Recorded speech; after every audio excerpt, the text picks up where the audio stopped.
If you are getting older and it feels like people are slowly disappearing from your life, listen carefully. There is a quiet fear most people never say out loud. It's not about death. It's not even about the body aging. It's this question. What happens when the phone stops ringing? When the people you built your identity around, your role, your usefulness, your place in their lives are no longer there? Most people avoid this question. They stay busy, they stay loud, they stay surrounded. But avoidance doesn't erase fear, it only postpones it. And when life finally slows down, when the noise fades, the fear is still waiting. So stay with me, because what I'm about to share is not comfort, it's clarity. There are 4 pillars that keep a person psychologically intact as they grow older. And the third one, that's the one that makes people go very quiet, because it exposes the real reason aging feels terrifying for so many. This is not about motivation. This is about truth. Old age is not just physical, it is psychological. Old age is not only a change of the body. It is a psychological test, a ruthless one. Immanuel Kant said something brutal but honest. You must become a law unto yourself. Translated simply, it means this. If your peace depends on other people staying, approving, needing you, you will suffer. But if your peace comes from an inner ground, something inside you that does not depend on applause, then you become unshakable. When we are young, we lean on relationships like crutches. We lean on work, on family roles, on usefulness, on being needed. And then, slowly life removes those crutches, not to punish us, but to reveal what is real. This is the season where you discover which connections were love and which were attachment. Children move out, friends drift, a partner may begin to feel like a stranger, and that's when panic sets in. People grab for noise, attention, company, anything to avoid the silence. But here is the truth most people never learns. That emptiness is not the enemy, it is the doorway. Pillar 1, learning to be alone without turning it into suffering. I'm going to say this clearly, because no one tells older people the truth. Loneliness is not simply having no one around. Loneliness is not being at peace with yourself. That's why silence feels like a threat. 2 people can live in the same quiet house and experience completely different lives. For one, the quiet feels like a prison. For the other, it feels like a sanctuary. Picture this. A woman in a quiet apartment, evening light, the sun setting. The world outside is busy, cars passing, people rushing. Inside, it's calm. She sits near a window with a book and a cup of tea. She turns one page, then another. She is not waiting for someone to call. She is not scrolling her phone like it's life support. She is not bargaining with the universe, asking to be saved from herself. She is simply there. This is what most people misunderstand. She is not running from solitude. She is filling it with meaning, because being alone is not the tragedy. The tragedy is being alone and believing your value expired when people stopped needing you. That belief turns silence into suffering. Why silence hurts the unprepared mind? When you have never built an inner relationship with yourself, quiet becomes unbearable. The nervous system panics. It starts searching for rescued, a message, a distraction, a person. But when you learn how to sit in your own presence without panic, something profound changes. Not just mentally, physically. Your nervous system stops begging to be saved.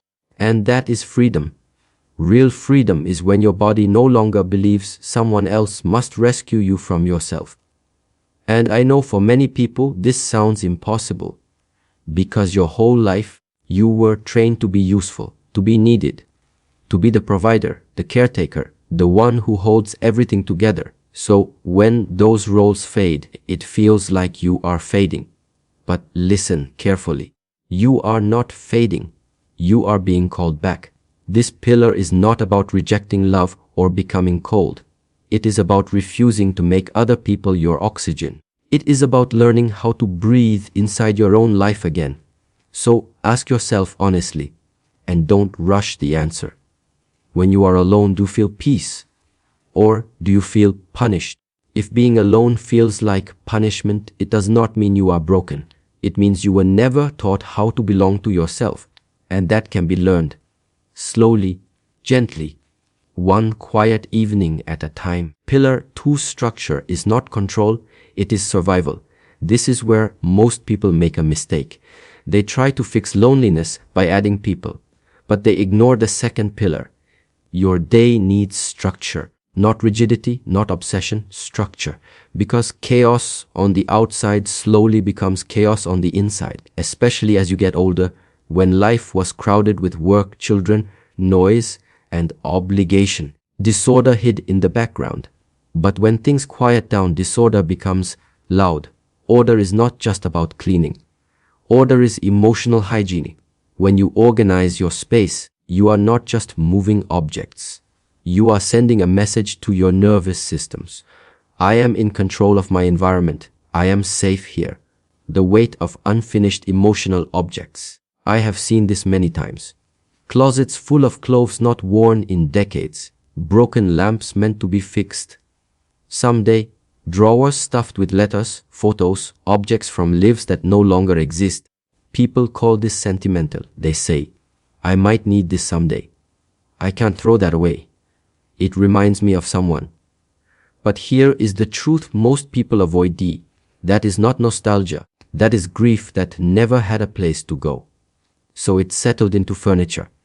Every object carries weight. Every unfinished corner quietly asks something of you. And when your home is full of emotional residue, your mind never fully rests. That is why some people wake up tired in a clean bed. Not because of age, but because the past is constantly asking to be remembered, processed, mourned. The past becomes so heavy it steals the present. Rhythm creates dignity. Order creates rhythm, and rhythm creates dignity. Waking up at a consistent time, eating at regular hours, making your bed, clearing one surface, lighting a candle at night, putting things back where they belong. These are not small acts. They tell your inner world, life still has shape, my days still matter. Without rhythm, time dissolves. Days leak into each other, meaning fades quietly. That is why people say, nothing is wrong, yet feel restless and anxious. Their environment speaks chaos, even if their words deny it. So I want to ask you something slowly. What is one thing in your home you have kept for years that secretly drains you every time you see it? Something you avoid touching. Something carrying a memory you never finished feeling. You don't need to throw everything away today, but you do need to stop pretending disorder is harmless. Because once your outer world quiets, you will notice the next trap. And that trap has nothing to do with objects. It has everything to do with other people. Now we arrive at the pillar that makes people uncomfortable. Not because it is complex, but because it is honest. Pillar 3. You must stop living under other people's eyes. This is the point where many people quietly look away, because it exposes something most of us don't want to admit. A large part of your life has been performance. Not because you were fake, but because you learned early that approval equals safety. You learned to read the room, to keep the peace, to be useful, to be agreeable, to be the version of yourself that gets rewarded. And for a long time, that strategy worked. It kept you loved. It kept you included. It kept you protected. But here is the brutal truth. If you need permission to be yourself, you will never be free. Real freedom does not come from being accepted. It comes from acting according to your inner law. And old age has a strange way of forcing this truth into the light.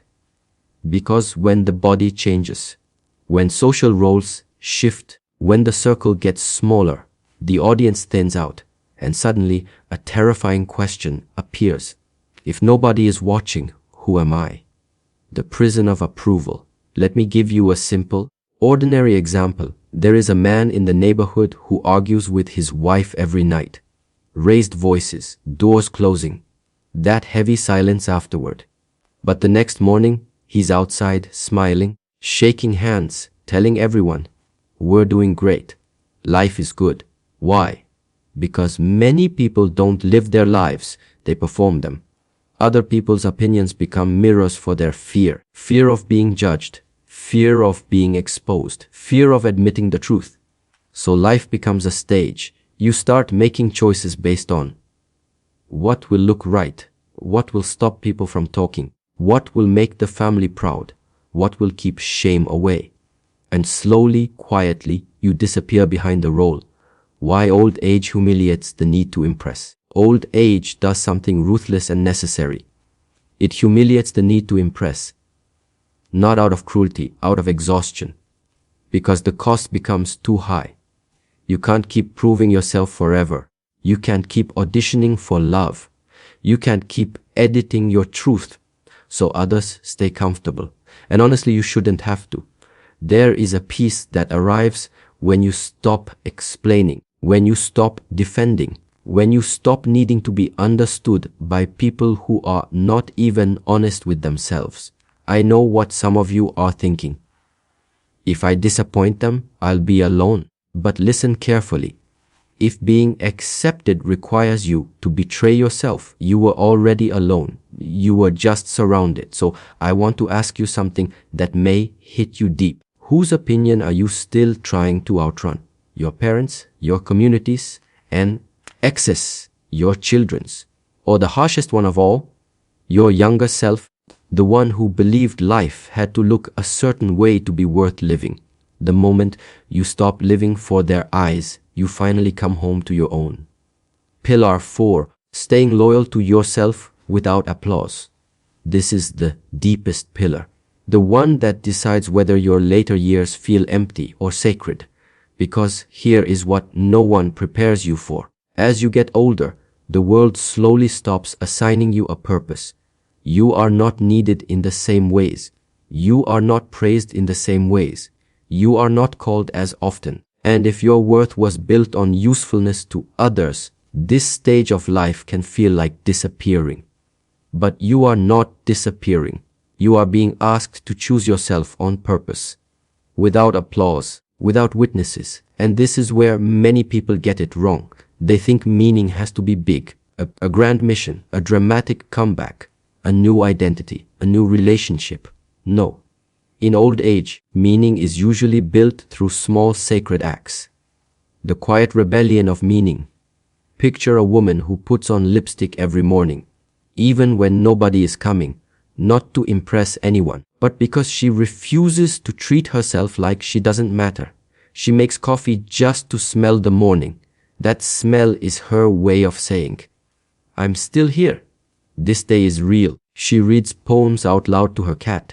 It sounds silly until you understand what she's doing. She is keeping her inner world alive. Some people grow tomatoes not for the harvest, but for the care, because tending something living gives the soul a reason to wake up. Some people stretch every morning so the body does not become a prison. They are not training for anyone. They are keeping a promise. I will not abandon my own body.